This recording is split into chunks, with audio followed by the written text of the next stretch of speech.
What's up guys, back in today with another reaction to the Berserk manga, this time with volume 22, the chapters of Snow and Flame, first act, parts 1 and 2, well no, first act and final act, not sure why, that's interesting to have a word like that, isn't it, first act and final act, in comparison to part 1 and part 2, but yeah, we'll be finishing off this volume today, which has been absolutely insane. The last couple of chapters introducing a whole bunch of new allies for Griffith, and maybe one for Guts as well, I hope, in this kind of witch girl. But all of them absolutely fantastic. Love their designs. Looking forward to seeing a bit more of them as people. But their designs were absolutely gorgeous. As Griffith killed the leader of the Kushans. Again, I think it's going how I kind of expect with Griffith taking over the seat of Midland. It's just what the hell happens kind of after that. That is his goal, if you know what I'm saying. So what's past that? Is there anything past that? Or is it just an existence? Or perhaps there will be no longer the existence of Griffith after that, perhaps. I doubt that, but it's interesting to think about, isn't it? But yeah, here's the first of them. Locus? Yes, Locus. Probably the least cool of the designs, but still looks really cool, doesn't it? I think my favourite was honestly the Kushan guy. Or the ex-Kushan. And a clansman. This guy. I really like this guy's design, this kind of shape. My type of kind of creature design. Although he's an actual person. Yeah, he's kind of warped, and again, you guys know I love my I love my black cloaks and capes.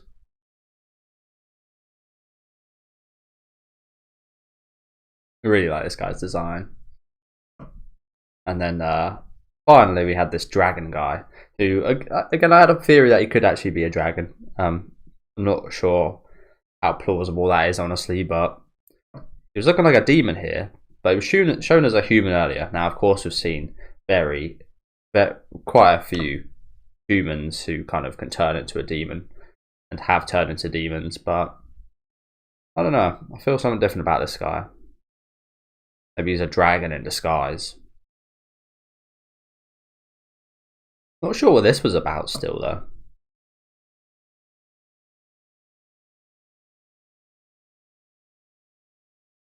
I'm not sure what that was about, but yeah, here's the last of the new characters, whose name I don't think we got, but she can kind of astral project herself into at least an animal, it looks like. I'm not sure if she can do it to other humans, but she kind of used the eyes of this bird and had a look at the situation, and she actually knows the situation for what it is. So again, I'm hoping she can be an ally. I mean, I think I almost guarantee she's a good person just by the fact that, again, she knows what's going on, and secondly, she has I won't say a pet elf, a companion elf, and we know Guts is the only other person with one of those, and he's a pretty good guy. Love this shot here. Scary, isn't it, when you think now Griffith's got all these monsters on his team as well. Don't get me wrong, we didn't see too much of these guys fighting in the last chapters. Well, we did. It was all of them fighting, but we didn't see them really kind of tested. But I do imagine they are strong. And yeah, the comment section likened it to the kind of three wise men, I think it is. But yeah, let's get right into Of Snow and Flame, first act. Let me know what you guys think about these chapters in the comment section as well. Leave a like on the video if you guys do like, and subscribe to the channel if you want to keep up to date with these reactions. I think last we left off with Guts and co. I think they were headed towards Puck's village of elves, so hopefully we'll see something of that. But looks like we're joining in on Farnese and Serpico.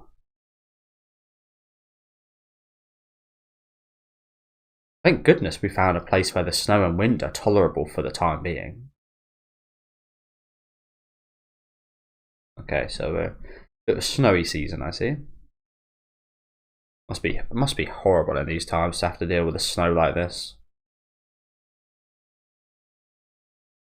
Nature is just a bit of a different beast in this time, isn't it? I mean, don't get me wrong, it's, with climate change and stuff, I think it's more dramatic now. I say that there are a lot of like recorded kind of craziest events are in the past, weather-wise. I think anyway. Don't quote me on that. But just their lack of resources dealing with the weather is just makes it a nightmare, I imagine. Thank goodness we found a place where the snow and wind are tolerable for the time being. It's nice to not have to move with so many people. Nice and quiet. It truly feels like a journey.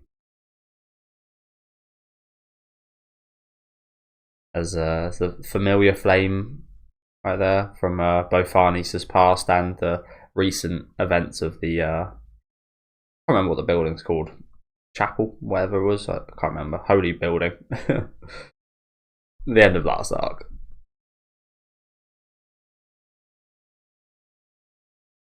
The Holy See. I don't know. How so? It's cold. We're hungry. None of it is nice. Then shall we return to the Holy City? Give up on the Black Swordsman? I have no such intention. Do you suggest I report to the Court Supreme? Weird way of wording that, because I'm used to obviously the Supreme Court. Do you suggest I report to the Court Supreme that the Holy Iron Chain Knights and refugees were swallowed by monsters? Forget reassignment. We might actually end up being tried as heretics. Wonder if the Vice Commander's okay. He's an overly literal man. Yeah, that might be a bit worrying. Now we speak about that, isn't it? He might actually just get done for heresy. Azan. Still surprised Azan's alive, but is what it is. Besides, I no longer care to return to that mansion.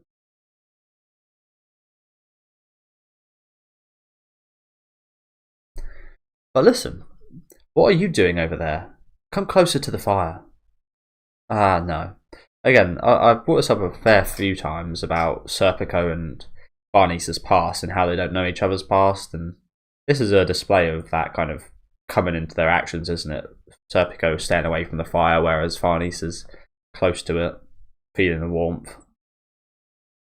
Like I've said a few times, I wonder what would actually go on between the two if they knew each other's backstories. I wonder if there'd be this kind of close. I say close. It seems close on Serpico's end. Obviously, Serpico seems a lot more kind of invested and such than Farnese, but yeah, I guess that's the word for it. Close. Seems from again Serpico's perspective a bit closer for him than Farnese, honestly. Ah, no, you needn't worry. We can't afford Kushan or the like to show up, so I'll keep watch. Who would be out in this snow? Come and warm yourself. I'll not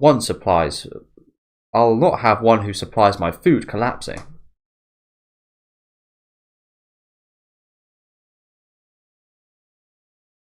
It was a snowy night, just like this, when I happened to meet Lady Farnese. Cold and hunger call forth that childhood day.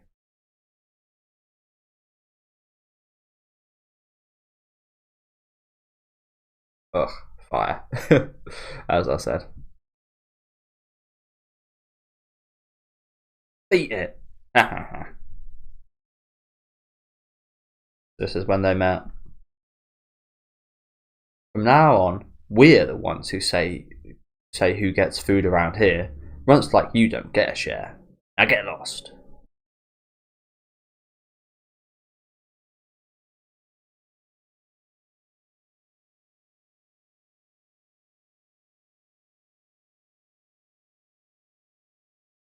Ugh, you little John.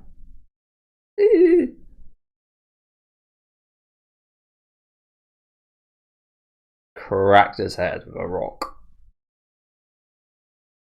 This is the holy city, capital where God dwells. Ugh. wait! The myriad towers aspire to praise God. The bells resound his glory. Here, everything exists for God, and all is offered up to him. For those with nothing to offer, this city could prove to be a harsh place.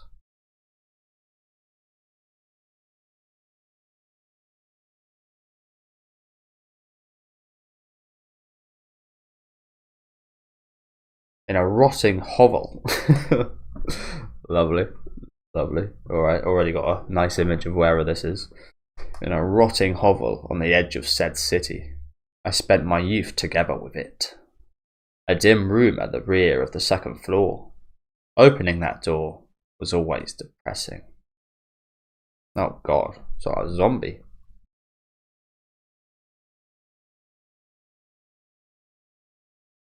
Emaciated to skin and bones by illness. I have your meal, mother. It reminded the young me of death. No wonder. As I said, it looks like a zombie. Huh. You know what, funny enough, reminds me of Psycho, but obviously in Psycho there wasn't actually a mother.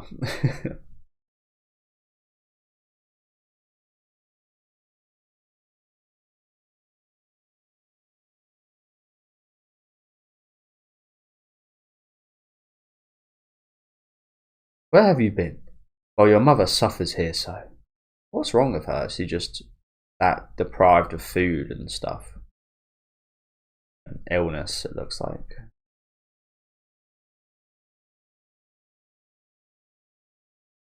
My back aches. Rub it for me. Surely rubbing your back, one, would be pretty horrible, but two, would that not hurt with you in this state? I'm sure you can do much of that. Honestly, lying down like this might even hurt in this state, being just kind of bones. Have any of you guys seen that video? I'm not sure if it's real or not. That video of that really old Chinese guy that is literally like bones. He like touches this kid. And yeah, it's really scary, honestly.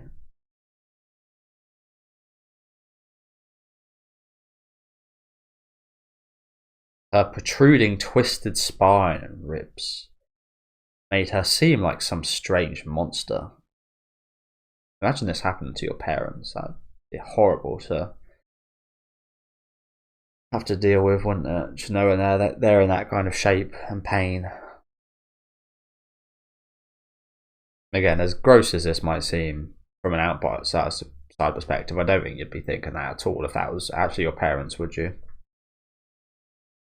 How did you get those bruises? I got into a fight with some boys in town.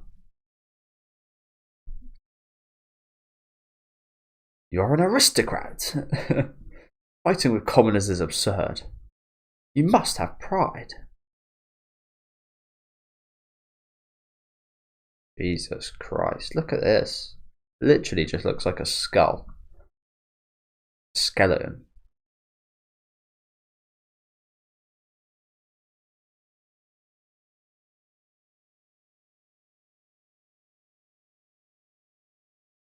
Also kind of looks like Zelda from Pet Sematary.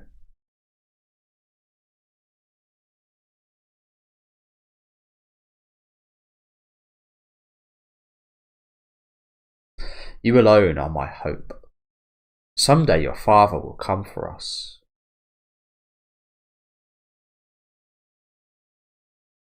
You must have the pride of an aristocrat so you don't disappoint him when that day comes.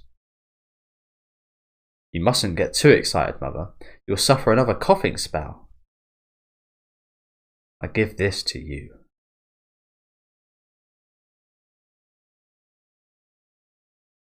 Have pride. He repeated that deliriously, like some mantra.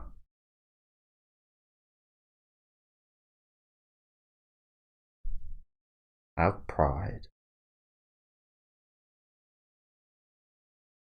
Apparently, long ago. You know what? I think she did a pretty good job of getting that message through to him. He does always seem pretty prideful. Serpico. Apparently, long ago, she worked as a maid in a certain nobleman's mansion. She said at the end of the honeymoon, I swear I've seen this. I was thinking a second ago. I swear I've seen this backstory somewhere. She said at the end of the honeymoon with him, she was blessed with me. Carry it with you, always. About like a woman that has a child with a rich man, and then the rich man does not acknowledge. I think I've seen that a few times, honestly. Perhaps one day it will prove your claim. So I am the bastard son of a... Was it like Batman or Spider-Man? I've seen that it was like a superhero thing, I think. Or maybe it was definitely a movie. I've seen that this in relative. Yeah, I can't remember for the life of me. Obviously not exactly the same backstory as this, but something similar.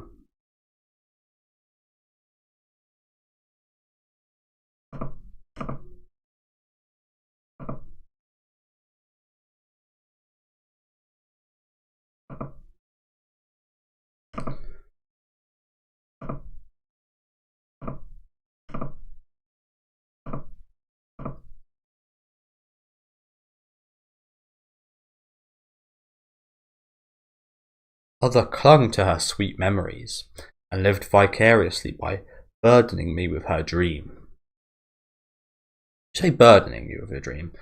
Again, it's been a while since I've watched Clan Out After Story, but one of my favourite ever anime for the fact that it really taught me the lesson of the kind of you are your parents' dream, and they were dreaming about your kind of future, if you know what I'm saying.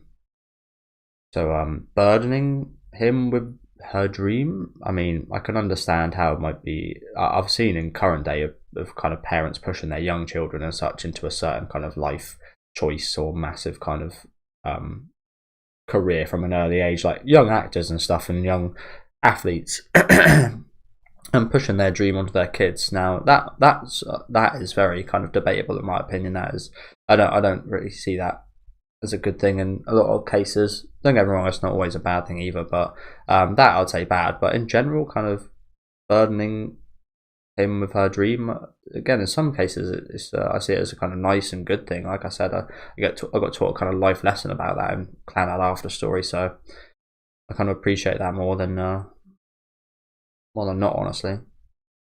I don't really see that as a burden unless it is, again, something that kind of would really alter their kind of life. Well, this obviously did as well. It's a complex topic, and I think I might be slightly mistranslating my point to this point. As I said, this is probably more in line with kind of pushing your kind of dream of being an actor or an athlete onto your kid, perhaps. But this one to for your son to live as an aristocrat and live a nice life with his father, I wouldn't see that as a burden, personally. It seems she couldn't even imagine how in the world a child not even 10 had to manage to support himself and his mother on her sickbed.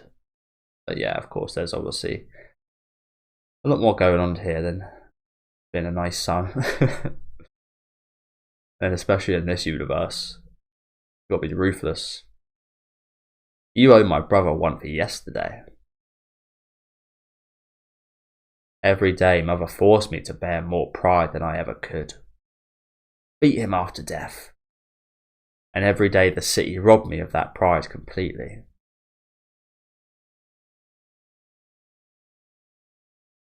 Before I knew it, I lost all expression and no longer felt anything. Can't move. At this rate, I'll be buried in snow.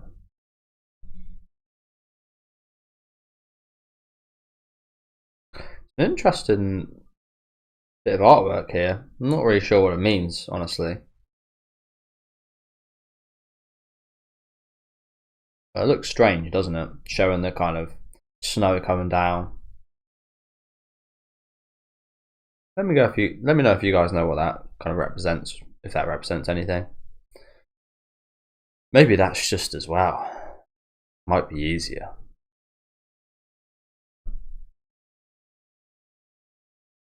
Stop! Stop the carriage! My lady? So this is where he met her. Again, it's funny, I said, Serpico is prideful. He says he lost all his pride. But he does look very prideful, doesn't he? He looks like a very proud person. In my opinion.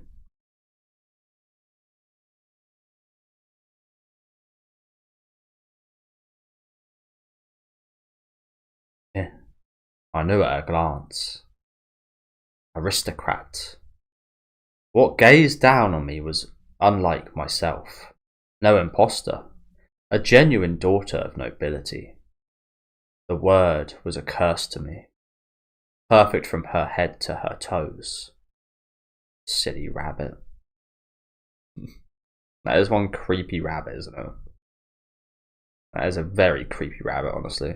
A lot of toys and stuff from around this age are really creepy. I don't know if you guys have heard about it. It was a few years ago actually. I heard about this haunted doll. Now, obviously, it just sounds like bullshit, but apparently there actually was kind of serious cases of this really old doll being cursed, and wherever it stayed, I think it's in a museum right now. But even in the museum, apparently, there's been some. A lot of people that go and see it say they kind of feel a horrible kind of feeling around it. But yeah, some stuff would always happen at the houses. It would kind of stay out and such. I forget the kind of full story, but it was quite interesting. Again, most of the time you just think that stuff's bullshit. Like I remember as a kid, I used to like kind of haunted house reality shows and stuff, and obviously going back and watch them now, it's just like, yeah, just total fucking ass. Total ass. But again, every now and then you'll find a creepy one like that where it could actually be like, where it's actually quite unnerving. Not sure why kind of scary dolls and such are so scary. I think maybe it's because that childhood innocence and the kind of it could be in like the complete opposite end of that, while also being that kind of, again, representation of that childhood kind of innocence, and then that being tainted by darkness, perhaps. Again, I'm not sure. Something you see is so familiar and nice being so demonic. Not really sure. There's a horrible doll though. But Farnese looks can't remember what that's called. Does look quite aristocratly. Innocent whelp. What is it, my lady? We will be late for the Holy Communion. What is it? Is this filthy child dying in the street? Oh wow, yeah, we literally stepped on his head. Holy Communion can wait. Put that boy in the carriage. We're taking him to the mansion. My lady? My lady, we shall see to him. No, you shall not. I will look after this boy. All of you may leave. So she thinks she's found a wounded puppy or something. Eat this. Ow. That would hurt like hell. Get slapped by a wet fucking flannel. I am the one who saved your life, so you now belong to me. It's not quite how it works. That's not quite how it works.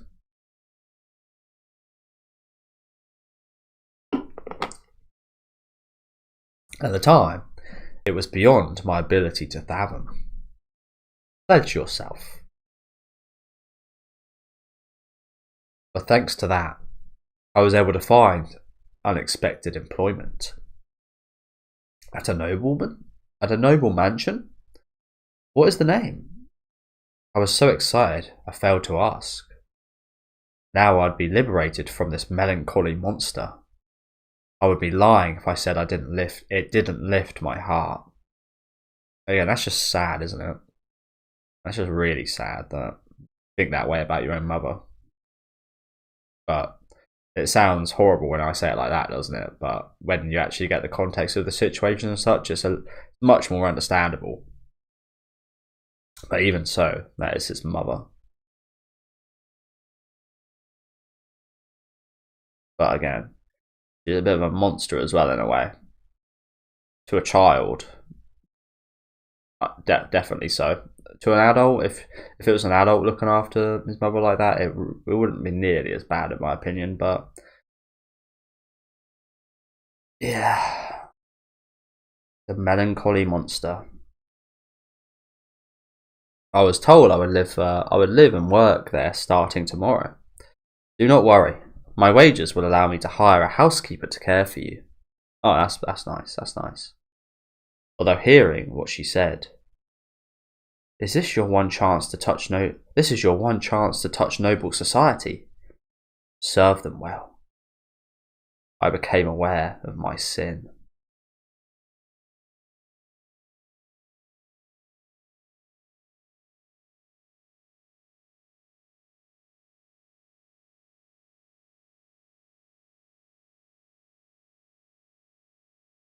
And what sin would that be?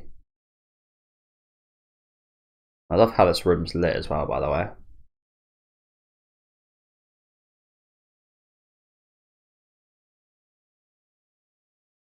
I really like how this room's lit.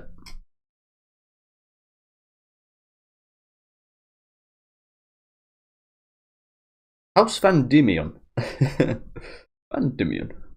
Just sounds like a posh ass name, doesn't it? Van Diemen.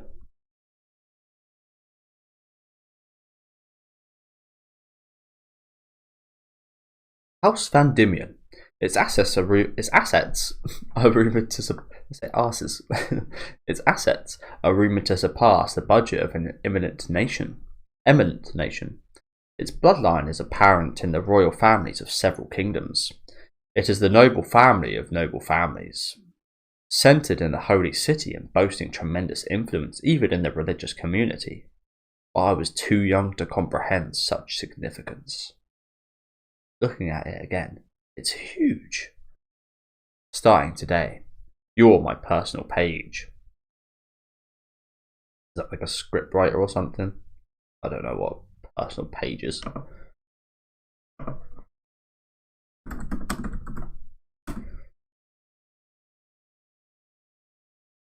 It's just internet stuff nowadays.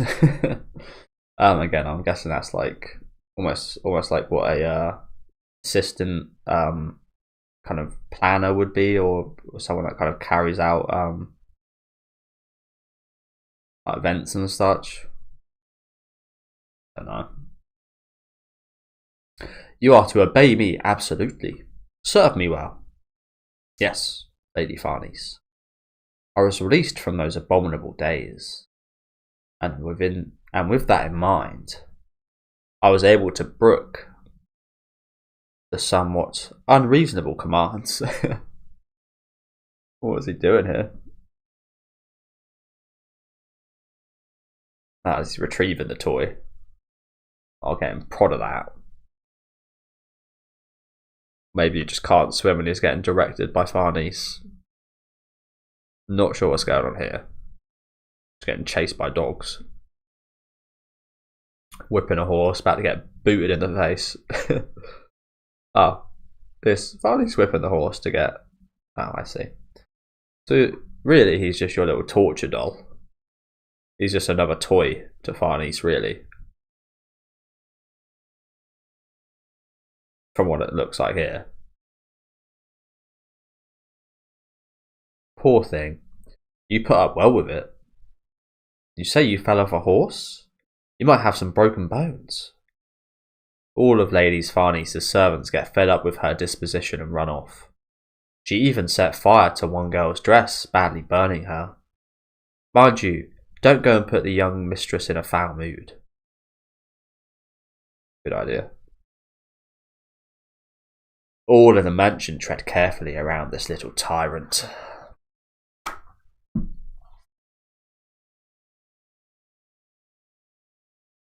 Yeah, I bet they do. Sounds like a bitch.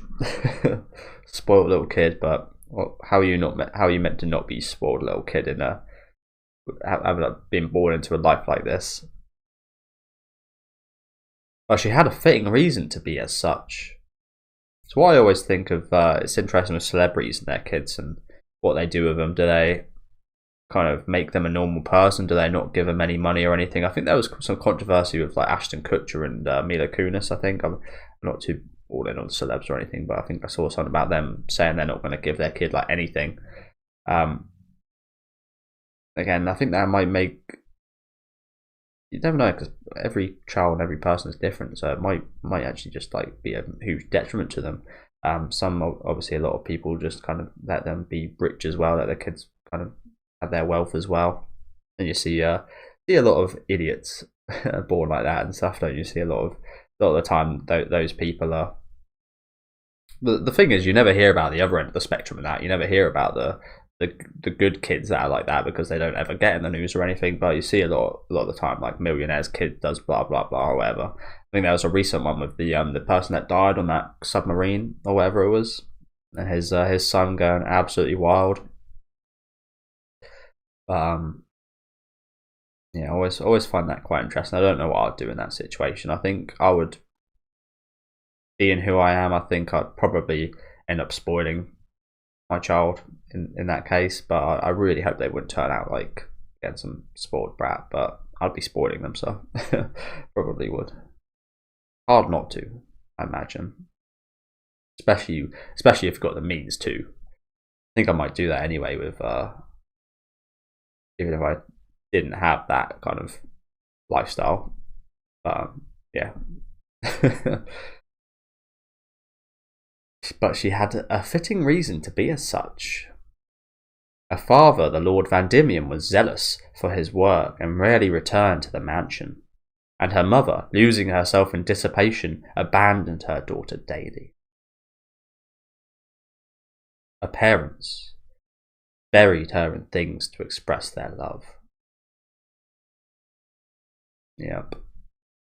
You see some more creepy toys here.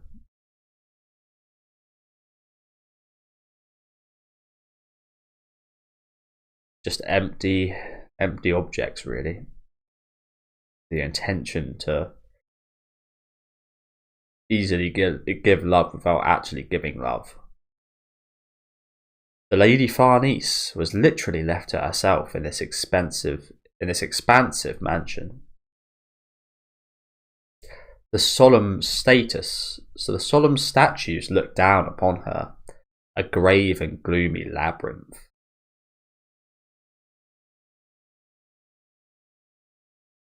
Oh god, these ones are scary. Don't get me wrong, these ones don't look great either, but yeah. While there were dozens of servants employed, she would rarely pass even one of them. Something about it reminded me of the melancholy hovel in which Mother and I lived. I can see that, I think.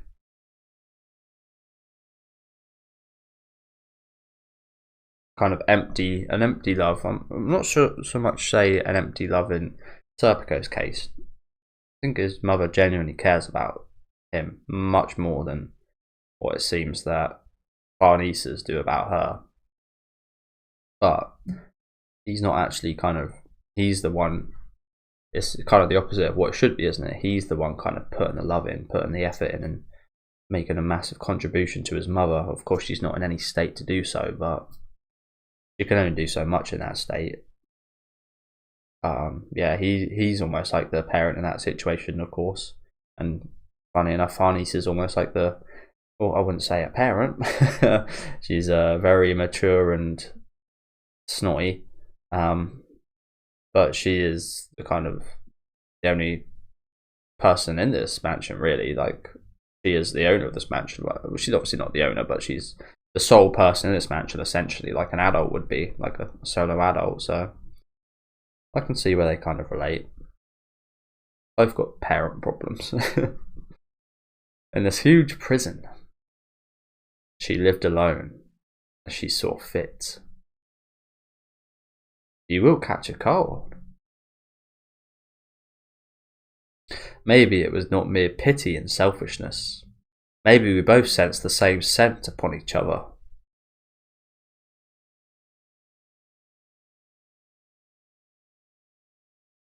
How did that happen?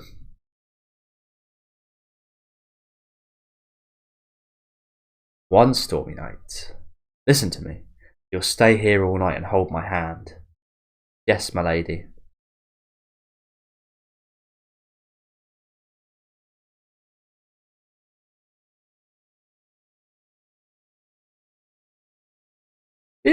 No. Lady Farnese, it's all right. Do something about that thunder. Sure. Sure thing. But I cannot. Holy crap, we got a scene right out of bloody Poltergeist right here. Got the tree attacking us. How does this happen? Is the wind just that strong it blew a tree here? I swear we've seen that shot before. Barney's right there. Oh no, the window! Lady Farnese! Again, how does this happen? It's got to be, again, there's got to be one strong bit of bloody wind to blow a tree like this. Again, don't get me wrong, I've seen trees blown over and such in real life, but well, I've never actually seen a tree blown over. I've seen the aftermath of a tree being blown over, I guess. Very rare. Lady Farnese, where are you? Again, I swear I've seen this shot here before.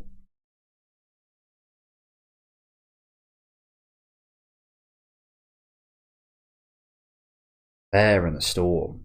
She was dancing in circles, crying out a queer voice that was neither a scream nor a laugh. What do you mean by queer voice?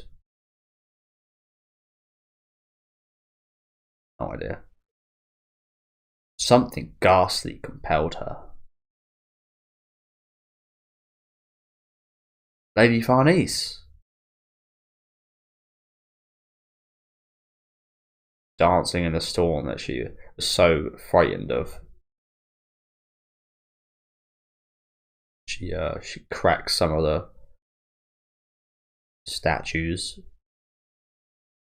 It's a storm. You just need to become a storm yourself. Crazy. You crazy.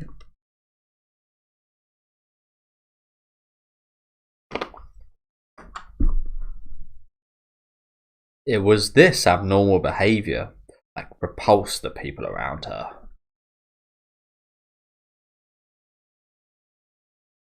I think repulsive may be too strong a word, but something along those lines. Yeah. Definitely is crazy. One time, she led me into the woods behind the mansion. There, deep in the forest, existed a tiny clearing. Suddenly I realised that scattered around us were what looked like the bones of small animals. Oh, really? Oh. So some kind of lizards or something as well. I'm not sure what the rest are, but maybe like a rat. That's just nasty. That is one terrible sign if you catch your kid doing stuff like this. Again, me as a kid, I think I've mentioned this a few times, used to love collecting insects and frogs and any animal I get my hand on. And when I say collect, I'd put them in I had a little wishing well, but never dug a hole for anything. It was literally the wishing well on the ground. And there'd be loads of spiders in there and stuff, and yeah, I used to love stuff like that. So again, I think you can understand where I come from when I say I really don't like things like this. Fetch me some twigs. What are you going to do to that bird?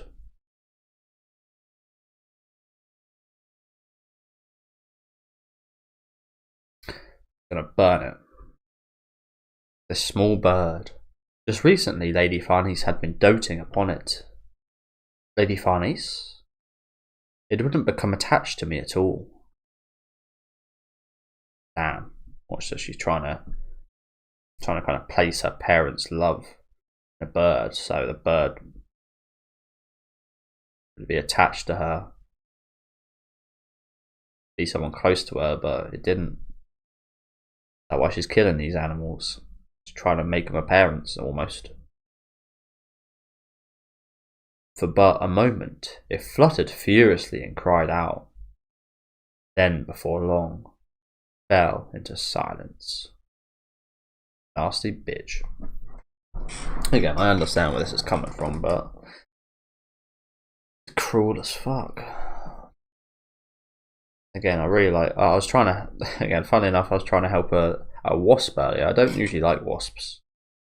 At least I think it was a wasp. It didn't look quite as sleek and as scary as a wasp, but it wasn't quite as fuzzy as a bee. I'm not sure what it was, honestly, but it kind of fell into me, which sounds strange to say. But its wings were working, but it just couldn't fly up for some reason. Again, its wings were like flapping a little bit, but yeah, it fell into me, and it was just kind of walking around. So I tried to help it, tried to put it on a petal with some pollen on there. Just kind of fell off. I thought about killing it because it seemed like it couldn't fly, but ultimately just left it because I didn't really know what to do, honestly. Not sure if it was because, again, I saw its wings flapping. I'm not sure if it could or if it just couldn't at the minute. But yeah, if anything like this comes to me and like some need of help or anything, I'll try and help it. Might seem like I'm just playing myself off as like a white knight or something right here, but again, I just feel like you shouldn't get involved in nature when you don't need to. But if something kind of happens to fall upon you like this, otherwise, kind of try and help out, do something. But as I said, most of the time, it's probably best just to leave nature to itself. Just observe. See a lot of idiots try and get involved and like touch dangerous animals and such. But yeah, there's the insignia logo thing, of course. This is a crematory. Is it pronounced crematory? I don't think it is. Is it crematorium? Is how it's usually said, isn't it? A crematorium. So crematory is, I guess, how you say it. Again, Return of the Living Dead takes place in a kind of crematorium. Like I said, that's one of my favourite zombie movies ever.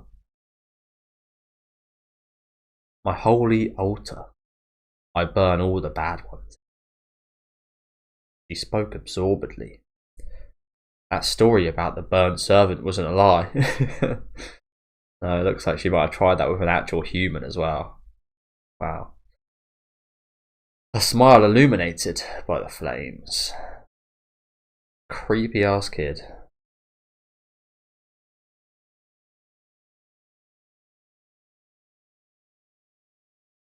It was as if, in doing this, she intended to frighten people, drive them away. Interesting you think that.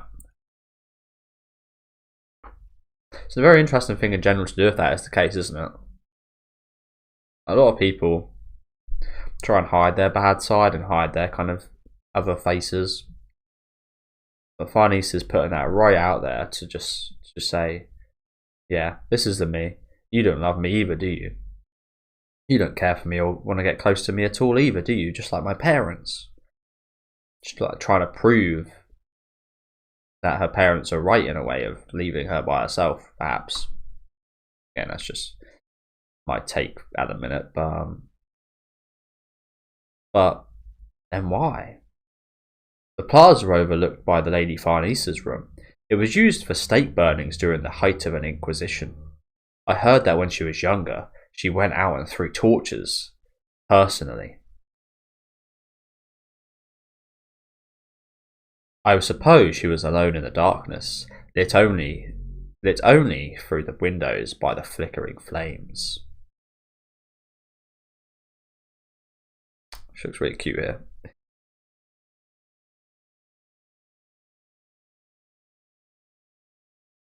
Father!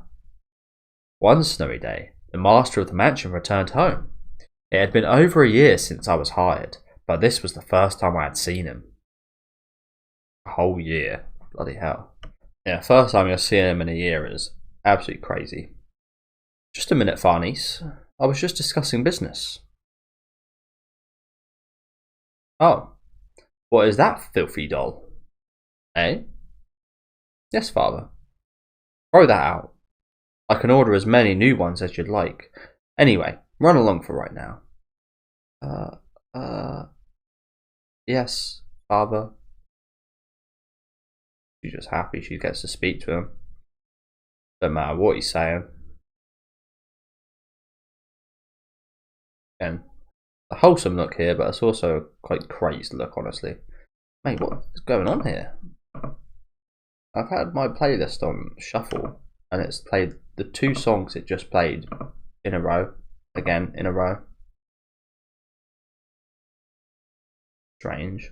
I like the song, so I'm not playing that much, but...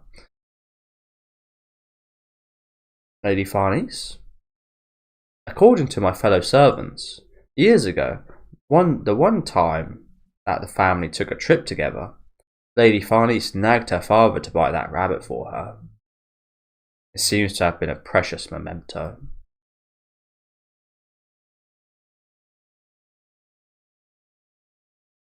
Okay. Lady, go away. Oh crap, she actually burned it.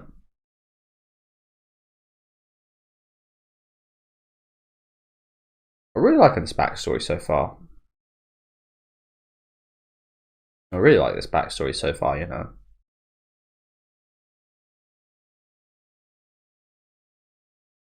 I'll burn you up as well. She's afraid of being left alone in this vast prison. She is afraid.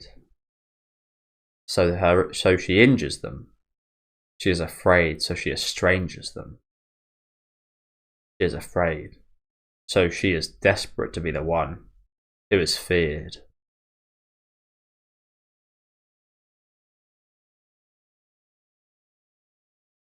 Before a child can ever grasp a happiness, he must bury that part of himself, adapting to reality.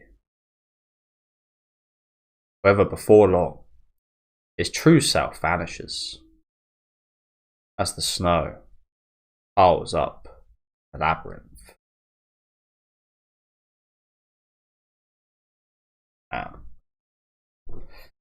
Some poetic stuff right there.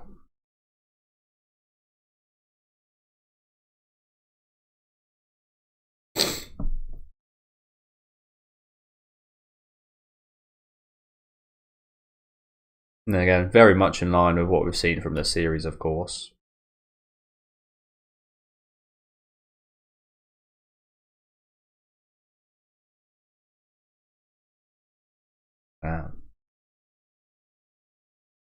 One time I was halted by the master of the house.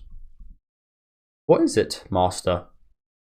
What is that hanging from your neck? This? I thought he would accuse me of stealing it. Let me see it closely.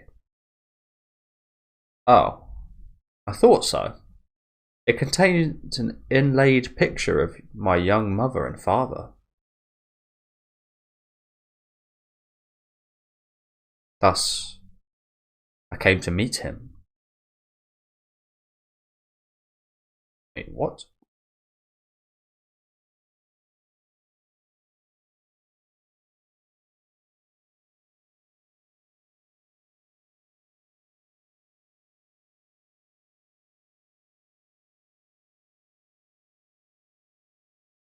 What does it mean he came to meet him? Is the same man that who is Farnese's father is his father? What a weird chin. I think he's just got a beard. And we're only on the first chapter here. How long have I been recording? Quite a while I've been recording, I think. There was nothing especially moving about it for me. It was rather underwhelming. He's the one. Yeah, I imagine it would be very underwhelming, especially it being this man, if that is Farnese's father.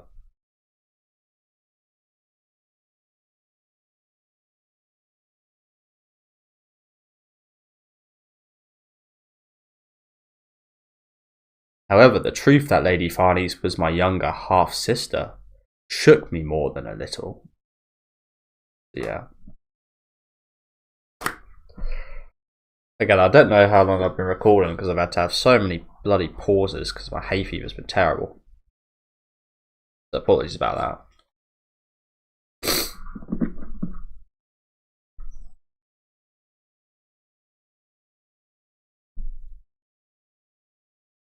Father said that there were 3 men, my half-brothers, each vying to succeed him as head of the family.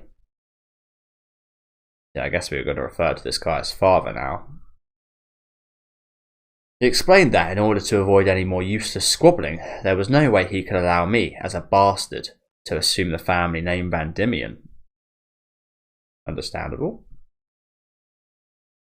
If I promised to protect the secret henceforth, I would be granted the title of nobility, and my circumstances would be dealt with in an appropriate fashion. Would you be willing to meet with my mother? In time. A polite dismissal. I mean, this guy visits the house once a year, so I wonder how long in time is going to be. The rest of time? Probably. When I'm dead. When I'm dead.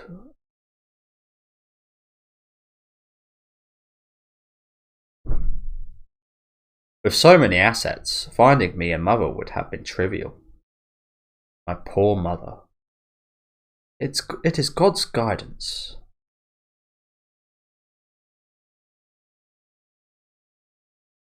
I accepted father's conditions. I hope to remain in this mansion. Very well. Honestly, I'm quite at a loss as concerns Farnese. She feigns innocence before me, but I hear from those in the mansion that their lives have been made much easier since you became her companion. Apologies. That was what father who saw her only once. That was what the father who saw her only once all year said shamelessly.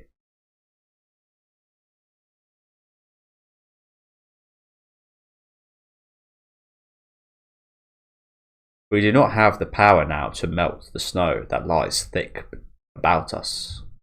Perhaps we wanted merely to feel the warmth in each other, a warmth we had in common. Oh, that's a really cute little moment here. But yeah, what I'm seeing here is a vision of, obviously it's showing us, but kind of a wrapping of snow, a little hole where they're in, and a wrapping of snow up to head height. They're just kind of warming each other.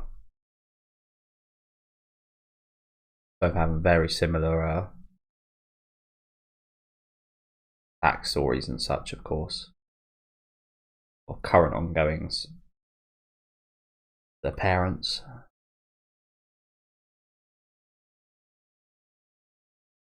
Damn, again, really good first chapter. We've got a whole another one left. Almost feels like there was enough material here for 2 chapters, honestly. There was a lot of really good stuff here, wasn't there? What an absolute chance meeting that was as well. We might call it destiny. That the half sister would find her brother right there. Yeah, really good fleshing out of these 2 characters. Let's get right into the second and final chapter for this volume of Snow and Flame. Final act, and of course that name makes a bit more sense now, of course. Yeah, probably going to try and do this one maybe slightly faster than the last one. Try and not go on to tangents. As again, I've already been recording about an hour for the first chapter, but again, I think maybe a lot of that is getting my hay fever. But yeah, let's get right into this one. Time passed within the labyrinth. The 2 saplings beneath the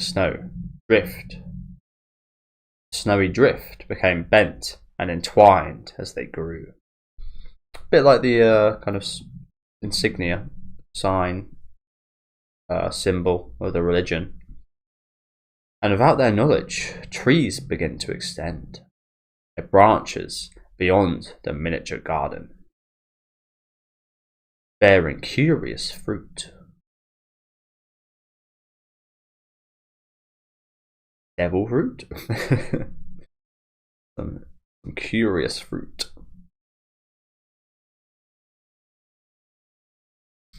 Lady Farnese, if you would join me for this dance. Lady Farnese. Rather, would you with me? Excuse me.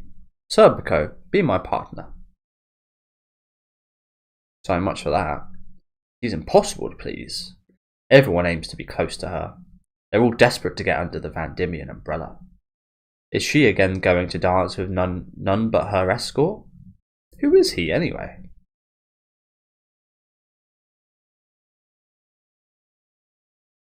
I heard he belongs to the P-Rage. No idea what that is. He belongs to the P-Rage, but was originally Lani Farnese's page. What the hell is a P-Rage?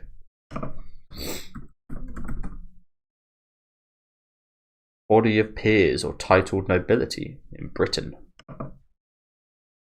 Okay.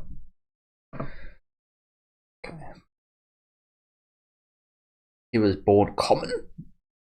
It seems her father, Lord Van Diemen himself, is his sponsor. He sure picked the right place to worm into. I thought that was someone's bloody this how would you say it? Cut off hand. But it's a glove. As it looks like Lady Farnese slapped him. Horrible, isn't it? People just talking about you like this right next to you. I hate that in general, to be honest with you. I hate hearing at work, with my friends, any situation where people are like bitching about someone behind their back or something. I think it's because at an early age, I kind of realised people. It was quite a thing for me to realise people like talking about me and talking kind of bad and maybe even good about you. But I learned to kind of dismiss that at an early age, and again ever since I've always been. I wouldn't say I don't tolerate it because it's not like I stand up to it, but I really just don't get involved, and I really couldn't care less for kind of bitching about kind of people and talking about what they've done and stuff like that, and bad mouthing people behind their back when you're going to be friends with them the next minute. Always kind of got on my skin a little bit. I'll not forgive you for insulting my companion. Lady? A duel! However, as I am a lady, the very one you insulted shall be your opponent. I knew it. Well, we've seen Farnese's skills, so best not. Ching, ching. Oh. Well, then, I guess this is a draw. Very well fought. Come now. Your skills belie your common origin. No wonder, as you have been chosen as the guard for a young Lady Van Diemen. I apologise for my earlier impoliteness, Lady Farnese. Yeah, it looks like he disarms him here. Then he calls it a draw. Disarms him and calls it a draw. Makes sense. Can't humiliate him or anything here, can you? I imagine that would end very badly for Serpico. Farnese not so impressed. Oh shit, what's going on here? That's where Farnese learned to use the whip that she used on Guts. Except she added a bit more spikes to the one she used on Guts. Got some crazy stuff here. This wound is last week's. This and this are from last month. Pretty cut up, isn't he?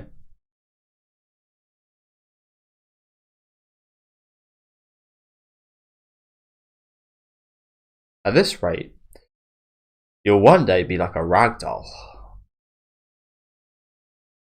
Why won't you fight seriously? Your sword skill should have been enough to win any of those duels easily. Not at all. You give me too much credit. Fine then. You may be more exciting as a ragdoll. Takes a chomp.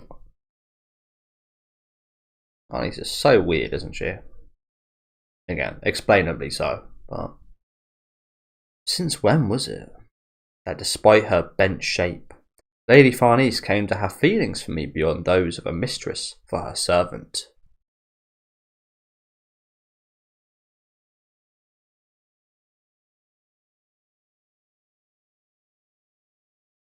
Maybe that was a natural thing. Rather, for the two raised in the cradle of the little garden. Yeah, I think it's very much understandable why you two are kind of intertwined like that. As he just chops down a few fucking leaves here. It's hard enough to catch a leaf like that when it's flying down, let alone stab at it. When I was a child in this city, I was taught to the point of revulsion that retribution is a foolishness that incurs only retribution. This is the best way to preserve Lady Farnese's honour, without sowing discord. Definitely. It's like in Godfather, and it's just business. If you do something to hit back, they're going to retaliate, and then you're going to retaliate, and then they're going to retaliate. So sometimes it's best, even if it's a major event like one of your family being killed, to just leave it. It's business.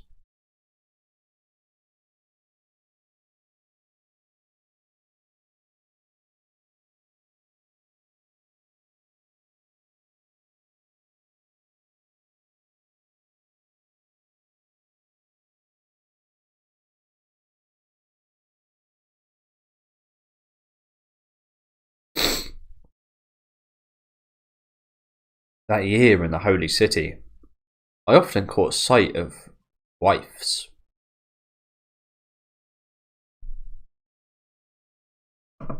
What is a wife?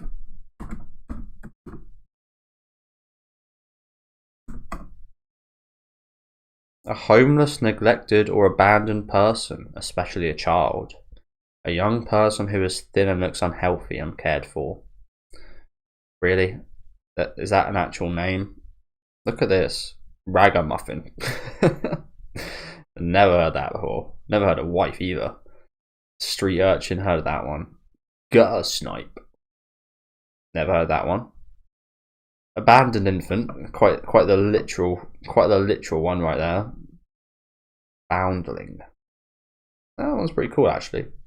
Foundling. They've just found a little inkling. Some words I've definitely never heard before. I thought he was going to say waifus. I was like, what the fuck? Yeah, some poor kids.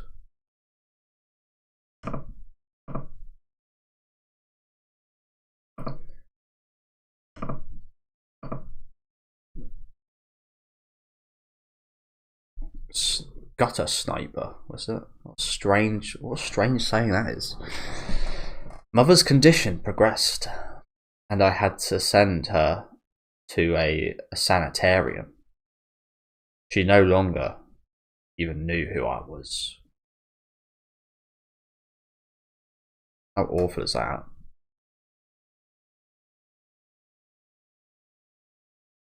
Ah, dear husband, I've been waiting for you. Again, I've seen this somewhere before.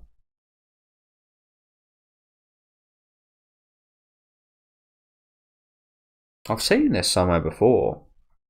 Can't put a name on it. It was either inspired by or inspired Berserk, because again, there's a lot of beats in this story I've seen in a movie before. I just can't put a name on it. That severity had vanished from her face. In the end, father never came once to see her, gazing away at a dream. In time she came to live within that dream. This must have relieved her. Sad, isn't it? Living in a delusion like that. It's like she's happy, but ultimately it's a delusion, isn't it? It's a farce. The master of the house came back after several years. But so soon? You object? Marriage? I'm doing this for your sake, Farnese. I've heard tell everybody time. Wait, sorry. I've heard tell every time. Sorry. I've heard tell every time you go to a ball, a duel ensues. Sorry, it's so weird to say. I've heard tell every time you go to a ball, a duel ensues. It seems that I have not intervened enough in life, in the life of my only daughter. Fucking say that again. Being 16, you must assume the dignity of a lady. But your fiancé is a certain generous member of the royalty who has accepted this proposal despite being aware of your negative behaviour. It goes without saying, but this is also for the sake of the Van Diemen family. Do you understand? Yes, father. You get another kind of deluded look here from Farnese, like what we saw earlier. With the doll. Curious fruit, left to be raised by another. But when is it ripe? The one who picks it is the owner of the forest.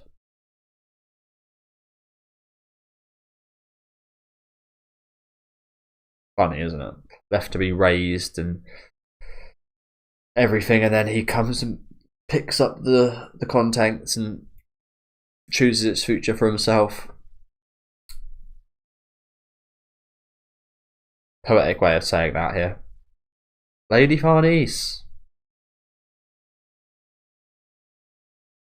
It's a bit of a joke, isn't it?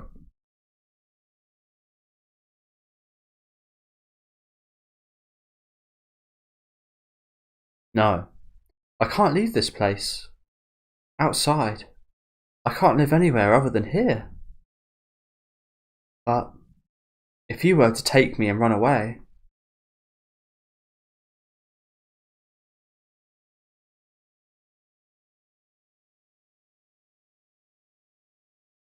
because you and I are bent together. Sorry. Yeah, bent together. Again, as funny as I find that, is a really cool moment, isn't it? They are, and they're even intertwined here. If they were to keep going, if that makes sense, if their heads were to keep moving, it would again just signify the insignia of the religion.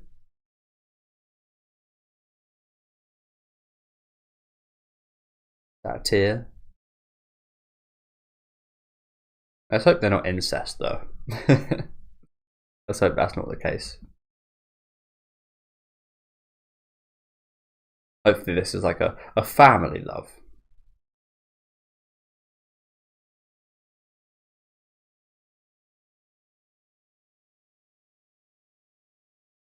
She runs away. Fathers, mothers, siblings.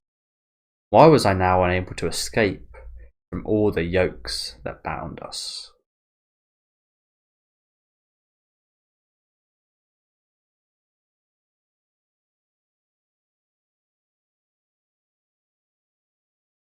Fire!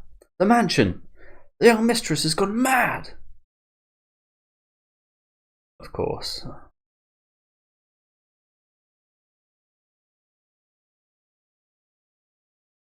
Setting fire to the whole place. Crazy laughing.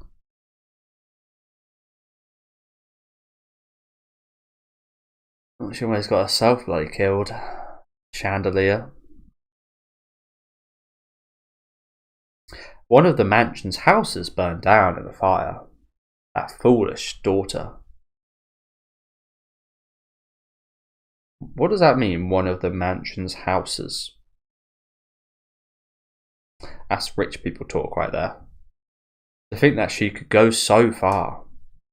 I permit absolutely no one to hear of this. It would smear the Van Diemen name in mud. The wedding is called off. Lady Farnese was sent to a monastery. She's a devil child. I cannot deal with her. You haven't dealt with her. That's exactly, yes, you're right. You cannot deal with her. You haven't been dealing with her your whole fucking life, bro. You're 100% right, just not in the way you think. On the master's orders, I was sent as well to learn about the world and to observe her. Undesignedly, her wish had come true. But ever since that day, there was no longer anything between Lady Farnese and myself, but a mistress-servant relationship. I guess that's why that moment was a bit funny earlier. That was almost a similar moment just before we got to the flashback, wasn't it? With those two in the snow and by the fire.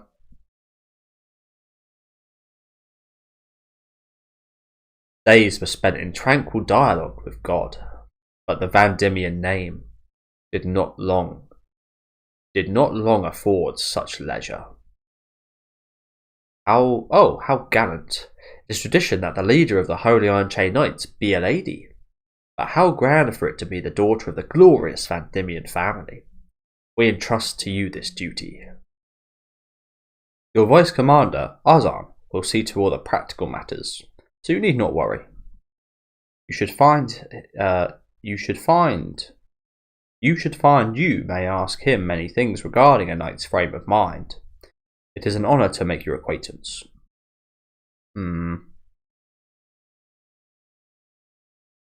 Then, by chance, that winter, rampant heretics began setting fires to the temples and mansions of the nobility. Even the Holy Iron Chain Knights, who were primarily ceremonial guards, were sent to compulsorily capture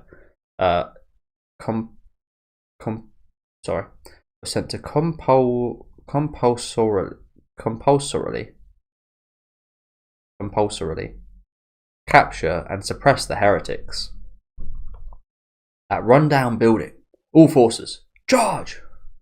As if possessed, Lady Farnese took personal charge of rounding up the heretics. That diligent discharge of duty was enough to make even the Court Supreme marvel.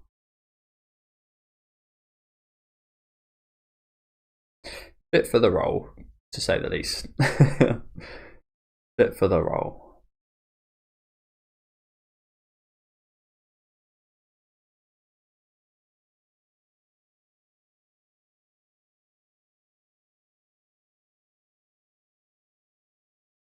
Lady Farnese's expression illuminated by the flames. It was the one from that time. Flames. They scorched her heart, the fundament of her childhood. Perhaps Lady Farnese had found the place she belonged. Heretics. They weren't devil worshippers. They were members of a heretical sect. They protested against the wealth of the world being monopolized by the church and nobility. They preached all are equal in the eyes of God. It was denounced as heresy by the Holy See. The oppression against those who threatened their social status and authority reached the extremes of violence. If even one relative was exposed as a heretic, an entire family would be coerced into a trial. In reality, it meant an entire family wiped out. Nearly all who were arrested were poor third-class citizens, who lacked even their daily bread. They were who I once was. It's quite fitting that they'd say daily bread there. I think that was one of the major prayers that they would do at my old primary school. Again, I never sang them or anything myself, but would hear it a lot. Father in heaven, give us our daily bread. I think it went something like that. But no gruesome spectacle I witnessed could manage to shake my heart. Until then. Yep. Yep. How did she even get here? Why? Like, why did she even get made to be a heretic?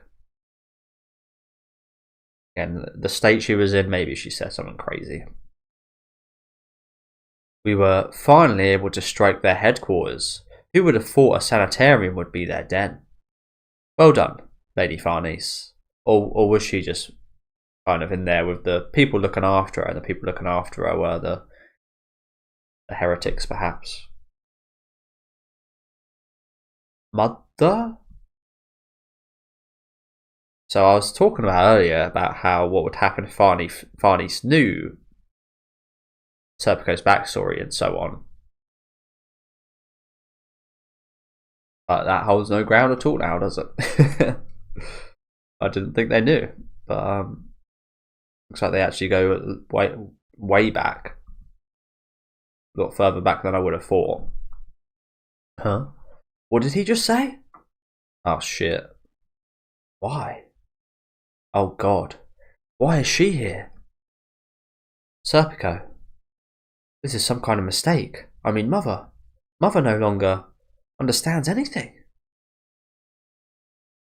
Mother?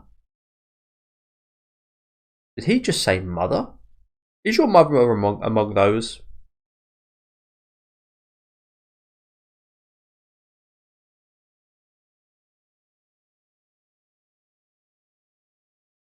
That would be impossible.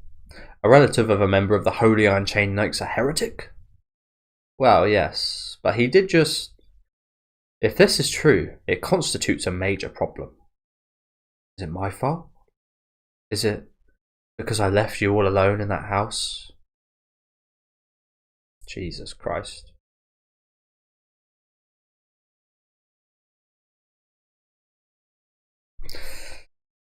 Oh, man.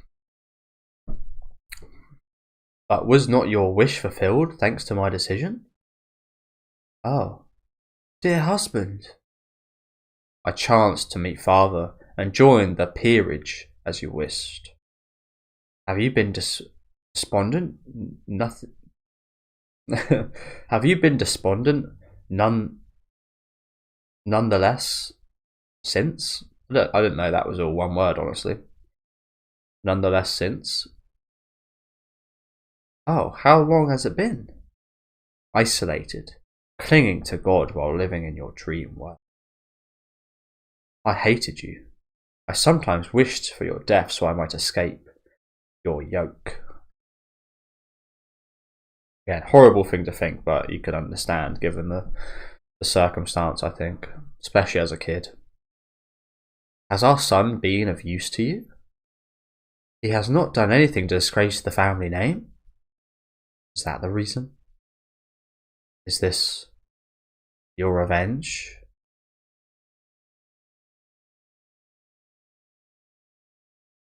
No, not at all.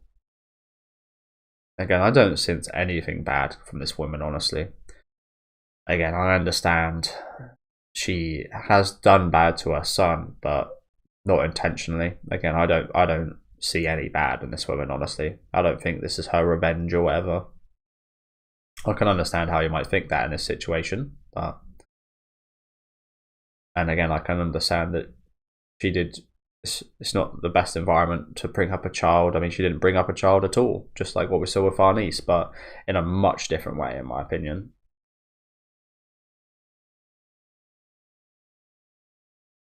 You throw the torch. Wow. I mean, honestly, I was kind of thinking earlier, would it maybe have just been better if Serpico killed his mother himself anyway, like at the start of all this? Kind of reminds me a little bit of Silent Hill 2.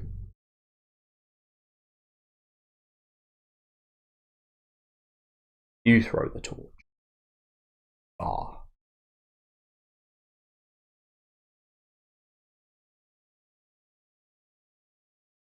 Prove it to me.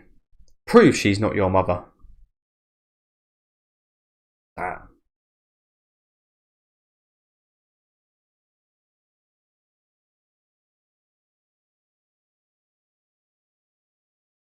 Jesus Christ.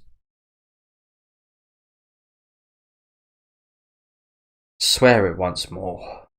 I am your mistress. Only I. Always. Now and forever. What did we bury and hide? What did we burn to ashes? What were we delivered from?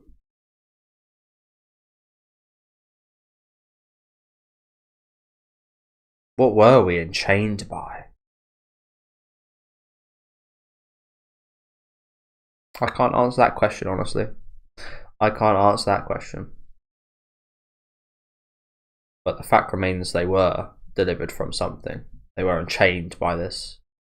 They were connected like a link in chains around your neck.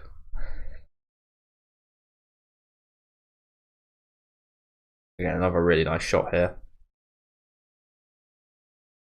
The third winter since then. That mansion, that holy city, is probably buried in the snow again. We left that labyrinth we never thought we could escape. And now we're beneath the sky of a long journey. The snowfall suddenly surrendering. Let's depart. Lady Farnese will follow that black swordsman, as if trying to melt the snow with some flame. Upon the snow, the footprints alone continue on. Okay, and that is the end of this volume. Some really nice stuff here, wasn't there? Again, I don't fully understand it all. Never will on the first read. They're going to have to go through this again after, but again, apologies for all the cuts. As you just saw, my hay fever and allergies and such have been a bit of a nightmare. I think there's like almost 20 separate recordings I've got to stitch together. So again, apologies about all the cuts in there.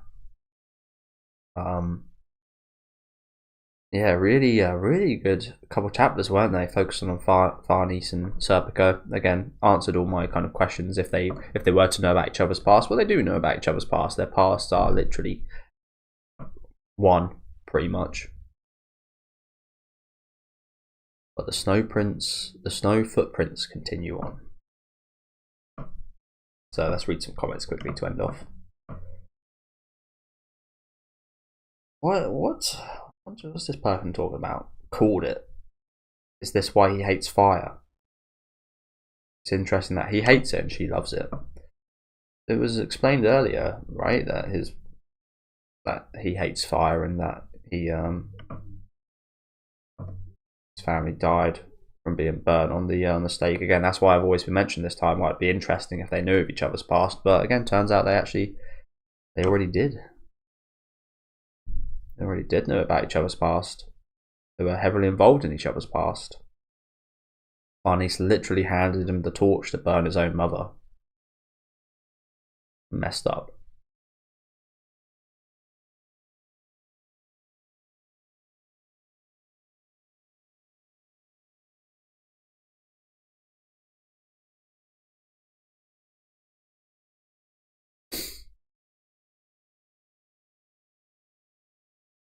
Not too much interest in the comments, honestly, but yeah, again, really good couple chapters here, wasn't there?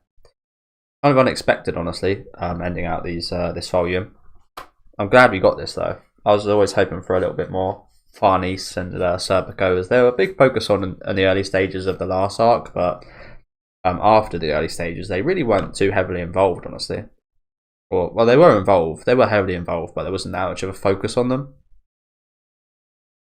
So I'm glad we got this. This really contextualizes a lot of stuff, doesn't it? Some lovely images with them as well, and yeah, I'm just setting fire to the chains right here, the old chains. But yeah, thank you guys for watching. I'm gonna end this out quickly because again, my hay fever is destroyingly. So yeah, let me know what you guys thought about these chapters down in the comment section. Leave a like on the video if you guys do like, and subscribe to the channel if you want to keep up to date with these reactions. I'll be back next time with the start of volume 23. So I'll see you guys then, and enjoy the rest of your day, guys.